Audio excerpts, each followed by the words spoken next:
रोजगार गायब क्यों हुआ? रोजगार पैदा कौन करता है? रोजगार स्मॉल और मीडियम बिजनेस चलाने वाले लोग पैदा करते हैं। रोजगार दुकानदार, छोटे दुकानदार, छोटे व्यापारी के पैदा करते हैं। और पिछले 8 सालों में दिल्ली की सरकार ने इन लोगों पर आक्रमण किया है। मैं आपसे सवाल पूछना चाहता हूं, दिल्ली की सरकार ने नोटबंदी की, आप सब बैंक के सामने खड़े हुए थे, याद है आपको? याद है? याद है ना? अब आप मुझे बताओ, नोटबंदी से हिंदुस्तान की गरीब जनता को क्या फायदा हुआ? मुझे आप बताइए। कुछ फायदा नहीं हुआ। जो छोटे दुकानदार थे, स्मॉल और मीडियम बिजनेस वाले थे, किसान थे, मजदूर थे, उनको चोट लगी।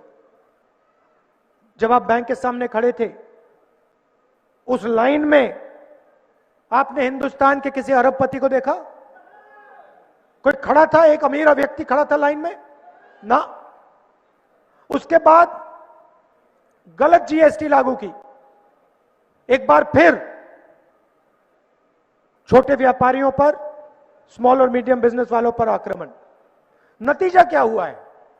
नतीजा यह हुआ है कि जो हमारे स्मॉल और मीडियम बिजनेस चलाने वाले लोग हैं, जो रोजगार देते थे, उनके बिजनेस सब बंद हो गए। वो रोजगार नहीं दे पा रहे हैं। तो आज हिंदुस्तान में एक तरफ अरबपति और दूसरी तरफ बेरोजगारी। मैं आपको 2-3 आंकड़े देना चाहता हूं, यह बात आपको उन आंकड़ों से समझ आ जाएगी। आज हिंदुस्तान के सबसे अमीर 100 लोगों के पास, हिंदुस्तान के सबसे अमीर 100 लोगों के पास इतना पैसा है जितना हिंदुस्तान के 40% लोगों के पास है। एक तरफ हिंदुस्तान के 40% लोग, दूसरी तरफ 100 अरबपति। दूसरा आंकड़ा देता हूं। आज 90% प्रॉफिट 20 बिजनेसों को जाता है। यह देश की हालत है। गोवा के बारे में मैं आपको क्या समझाऊं? आप जानते हो कि टूरिज्म इंडस्ट्री के साथ क्या हुआ। आप जानते हो रोजगार कैसे गायब हुआ। माइनिंग का क्या हुआ? मैं आपसे क्या समझाऊंगा, आपको क्या समझाऊंगा? आप जानते हो माइनिंग बैन से आपका नुकसान हुआ। यहां पे माइनिंग एरिया है, आप जानते हो। तो मैं आपको 2-3 आश्वासन देने आया हूं। कांग्रेस पार्टी सस्टेनेबल तरीके से, लीगल तरीके से माइनिंग को फिर से शुरू करेगी। बीजेपी के नेता कहते हैं कि वो माइनिंग को शुरू करेंगे, तो फिर पिछले 5 साल वो क्या कर रहे थे? पिछले 5 साल उन्होंने क्यों नहीं किया?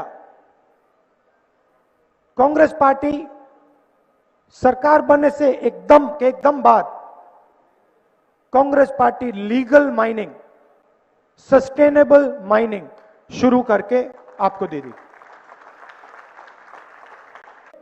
एक जगह उन्होंने एनवायरनमेंट शब्द का प्रयोग नहीं किया। वो गोवा को कोल हब बनाना चाहते हैं। कोल हब बनने से गोवा की जनता को कोई फायदा नहीं होने वाला है। फायदा बाहर के लोगों को होगा। हम गोवा को कोल हब नहीं बनने देंगे, चाहे कुछ भी हो जाए। गोवा के एनवायरनमेंट को हम नहीं खत्म करेंगे, गोवा कोल हब नहीं बनेगा। और जैसे किसान बिल रद्द हुए, वैसे ही ये हम यहां पे कोल हब बनने से रोक देंगे।